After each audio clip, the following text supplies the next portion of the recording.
people are deceived by the work of the devil into believing that they can depend on their gods in their lives. And I'm talking about their gods being drugs, alcohol, sex, pornography. Oh, it's getting real quiet now. Money, greed, Right. pleasures of this life, etc. Right. They are the saviors and the gods in so many people's lives. Am I right about it? Amen. Come on, somebody should have said amen. Amen. But at the end of its course, they are left in pain and embarrassment because the thing that they praised so much or loved so much simply wasn't real enough to last. Right. It wasn't real enough to save them in their worst predicaments in life. They are left holding the bag of guilt, misery, pain, and regret. I want to tell you today, church, just for a little bit, if you just indulge me, you better know your God. Amen.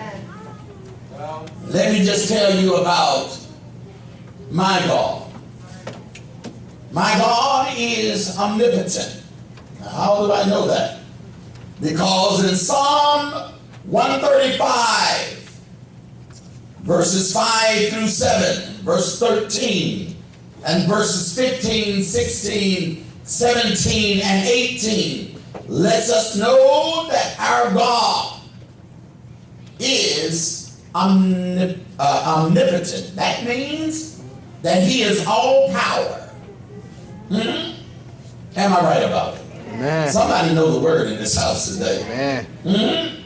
But their gods, the gods that I mentioned earlier, they can't even perform human functions, let alone superhuman.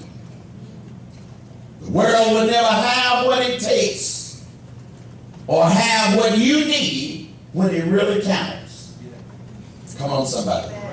Miss an opportunity to say amen again. God is able to overcome any of your adversities in life. The other thing that I want to tell you about my God is that he is omniscient.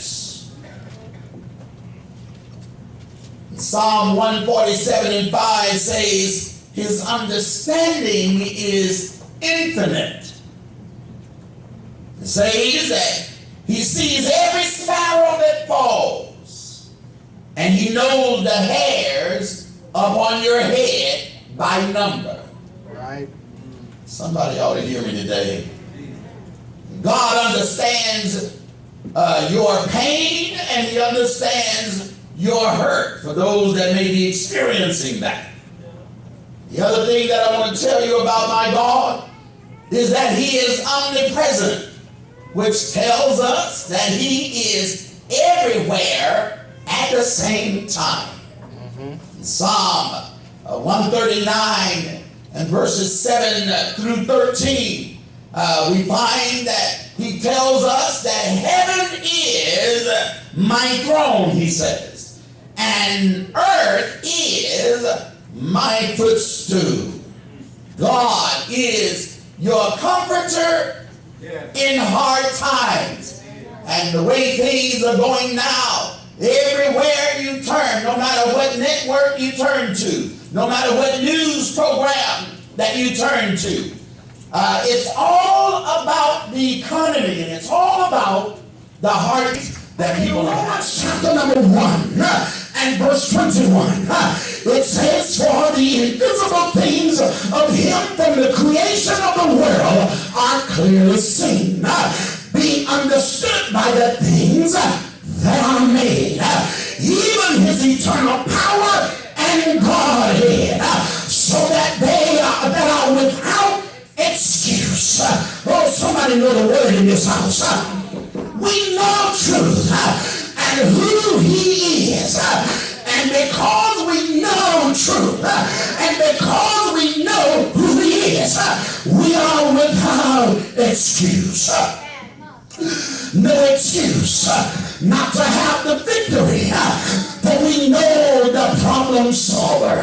Anybody know the problem solver today? No excuse not to leave this place today without something fresh. When Moses discovered God's greatness, the Bible lets us know that he took off his shoes, for he realized that he was in the presence of the living God. He understood that he had treaded upon holy ground.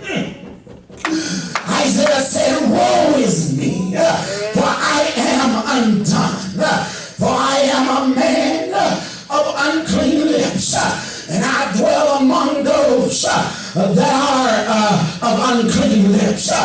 But then I heard John the Revelator out on the Isle of Patmos. The Bible said, John said, I fell at his feet for dead. Hallelujah. It is something about God. When you are in his holy presence, you recognize that there is none else beside him. Oh, somebody tell the Lord, thank you. I ask you today this question. How do you feel about your God? Do you know your God? I say to you, and I make a solemn appeal to you, ladies and gentlemen, brothers and sisters, know your God.